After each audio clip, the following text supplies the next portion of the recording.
কতটা কপাল খারাপ চিন্তা করো। চিলিসে গিয়ে খাবার পাইনি, অনির্বাণসে গিয়ে জায়গা পাইনি, তারপর পৌঁছালাম মবিনাতে গিয়ে। এটা ছিল সোদপুর মবিনা, আর এটার এক্সপিরিয়েন্স ছিল একদম অন্যরকম। প্লাস পয়েন্ট হলো বাড়ির মতো এখানে বাবু হয়ে বসে আরামসে খাওয়া যায়। হাই, আমি Susmita. Welcome and welcome back to my mini vlog.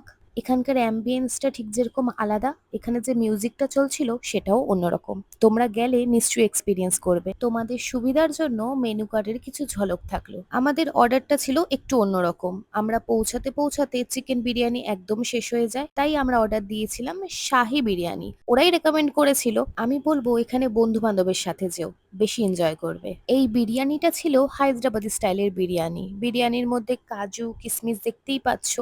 এর সঙ্গে রায়তা আর স্যালাড কিন্তু ছিল কমপ্লিটলি কমপ্লিমেন্টারি। আর চিকেনের পিসটা ছিল কাবাব স্টাইলের। বাবু হয়ে বসে আড্ডা দিতে দিতে খাওয়ার বিষয়টা কিন্তু ভীষণ এনজয় করেছি। আবারও বলছি, এই বিরিয়ানিটা কিন্তু আমরা যেরকম নর্মাল বিরিয়ানি খেয়ে থাকি সেরকম একদম নয়। এই মুখশুদ্ধিটা এত ভালো ছিল, আমি তো মুঠো মুঠো করে খেয়েছি। যেটা না বললেই নয়, ওদের হসপিটালিটি ছিল অসাধারণ। তারপর ওদেরকে এটা আমি জোর করেই খাইয়েছি। Thank you for the treat. আজ এখানেই শেষ, টাটা।